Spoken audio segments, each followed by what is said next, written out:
नमस्कार मेरे प्यारे साथियों। मैं डीपी आज एक नए वीडियो के साथ आप लोगों के सामने हूं। और आज का मेरा वीडियो है इंडियन आर्म्स इंडस्ट्री पर बेस्ड है।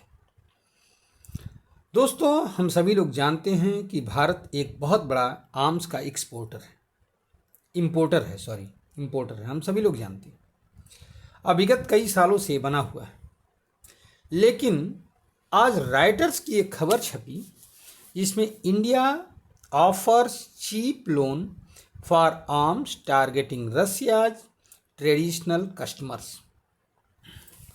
ये 16 अप्रैल 2025 के राइटर्स की रिपोर्ट है। 5:30 PM पर ये छप आई है, उसमें ई मीडिया में, इलेक्ट्रॉनिक मीडिया में। ये रिपोर्ट क्या कहती है? ये रिपोर्ट कई बातों पर प्रकाश डालती है कि भारत जो है अपनी स्ट्रेटजी को बदल चुका है। इसे ही कहते हैं नीति नियंताओं का नीतिगत फैसला। अब मोदी युग है। मोदी युग में भारत आर्म्स का एक्सपोर्टर बनने जा रहा है। इंपोर्टर नहीं, एक्सपोर्टर। ये लीडरशिप कहा जाता है इसी को, जो मौके का फ़ायदा उठाता है। आप लोगों ने सुना क्या? मैंने वीडियो बनाए थे इस पर कि जब रसिया यूक्रेन वार शुरू हुआ तो उस बीच में एक साल में भारत पेट्रोलियम प्रोडक्ट्स का एक बहुत बड़ा एक्सपोर्टर बन गया था। एक्सपोर्टर पेट्रोलियम प्रोडक्ट्स का। रूस से सस्ता कच्चा तेल लेकर के उसको प्रोसेस करके पूरे यूरोप को बेचना है। इसी तरह से अब एक्सपोर्टर बन रहा है आर्म्स का। अच्छा, खासियत है कि ये साजो सामान, ये जो भी छोटे मोटे आर्म्स जो बेच रहा है इंडिया, इसको खरीद कौन रहा है? जो रसिया के पुराने कस्टमर थे वो खरीद रहे हैं। अफ्रीकन कंट्री खरीद रहे हैं, साउथ अमेरिकन कंट्रीज खरीद रहे हैं, आर्मेनिया वगैरह हैं, इधर वियतनाम है, ये सब खरीद रहे हैं। आपने देखा होगा। इसके लिए इंडिया ने कुछ अपने अंदर क्या किए हैं? चेंजेज किया है। क्या चेंज किया है?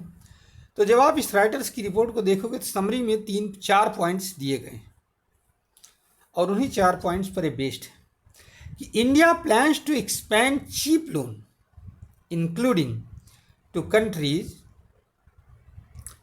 With higher political and credit risk. India ने क्या किया है? लोन ऑफर किया है आर्म्स को खरीदने के लिए, और ऐसे ऐसे कंट्रीज को लोन ऑफर किया जहां पॉलिटिकल रिस्क बहुत ज़्यादा है, उनको भी दिया, व्यवस्था किया। इससे पहले यूरोप के कंट्री ये सब किया करते थे। अच्छा, एक बात और है कि इंडिया का एक्सपोर्ट मार्केट बढ़ क्यों रहा है? सवाल ये पैदा हो रहा है। तो उसका कारण ये है, अगर देखा जाए तो इस साल 23,500 करोड़ रुपीज़, 23,500 करोड़ रुपीज़ रहा है 2024 में। 23 में 21,000 करोड़ रुपीज़ का था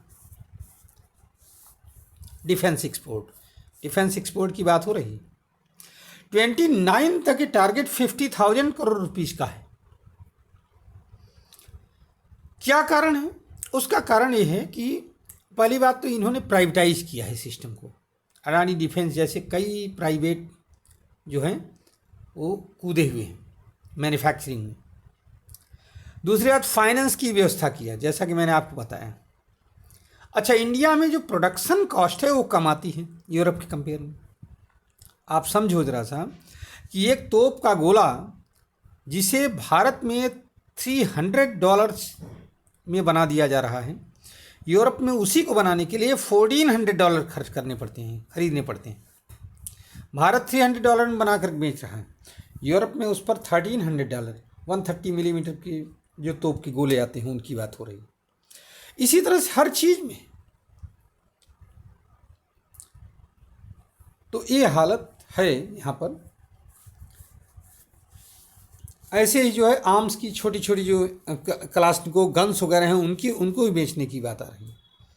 अच्छा, इसके लिए इंडिया ने एक बात और किया है कि अभी तक इंडिया के अटैचीज रहते थे, आर्म्स अटैचीज, डिफेंस अटैचीज, ये क्या करते थे, ये बहुत सारे यूरोपियन कंट्री में तैनात रहते थे, अमेरिका वगैरह में रहते थे, और इनका काम होता था वहाँ जो प्रोडक्शन हो रहा है आर्म्स का, एमिनेशन का या डिफेंस के प्रोडक्ट्स का, उनको अपने परिप्रेक्ष्य में देखते हुए सौदेबाजी करना।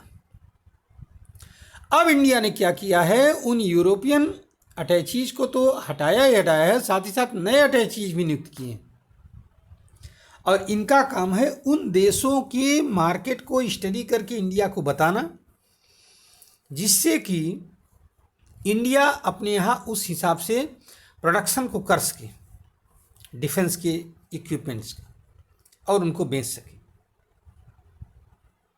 ध्यान रखिएगा। एक तीसरी बात भी है कि यूक्रेन इन्वेजन के बाद में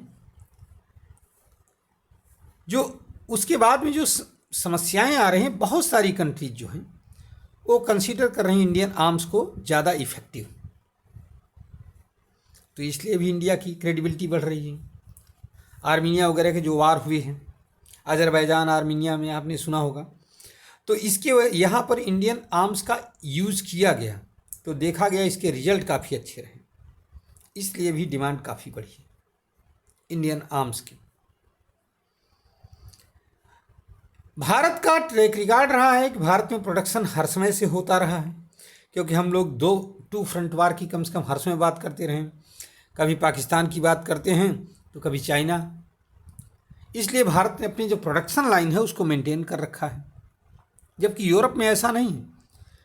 यूरोप ने कोल्ड वार के बाद में ये सब प्रोडक्शन ही बंद कर दिया था अपने यहाँ, कहा क्या करोगे फालतू में आर्म्स वगैरह का, हम लोग शांतप्रिय हैं, आर्म्स वगैरह का प्रोडक्शन कर क्या करोगे। अब जब नेटो अपना हाथ खींच रहा है, 10,000 सैनिक वापस ले रहा है, तो सारा यूरोप कांप रहा है कि अब कैसे अपनी सुरक्षा करें।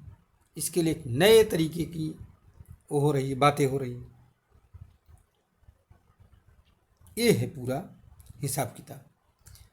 देखिए, उम्मीदें करता हूँ कि तमाम प्राइवेट मैन्युफैक्चरर्स के साथ ईमानदारी पूर्वक इंडिया इस क्षेत्र में अपना एक लंबा कदम बढ़ाएगा, और एक इंपोर्टर, आर्म्स इंपोर्टर के बजाय एक गुड एक्सपोर्टर बनेगा, आर्म्स एक्सपोर्टर भी बनेगा।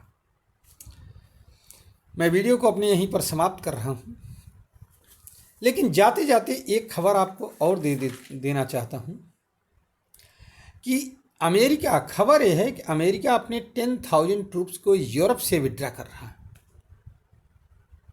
अब देखिए इस खबर का क्या इम्पैक्ट पड़ता है। आज 16 अप्रैल है, और आज ही के दिन 1853 में 172 ईयर्स एगो, 172 साल पहले मुंबई के बोरी बंदर से ठाणे के लिए एक 14 डिब्बों की ट्रेन चलाई गई थी। इसमें 400 आमंत्रित यात्री थे, 3 इंजन लगे हुए थे। इंजन का नाम था सिंध, सुल्तान और साहब, ये तीनों खींच रहे थे। बोरी बंदर से ठाणे की दूरी है 34 किलोमीटर। इसको 1 घंटे 15 मिनट में तय किया था उस ज़माने में। तब से लेकर के आज तक भारतीय रेल का ये अनवरत सफ़र चल रहा है। चलिए, इस काम के लिए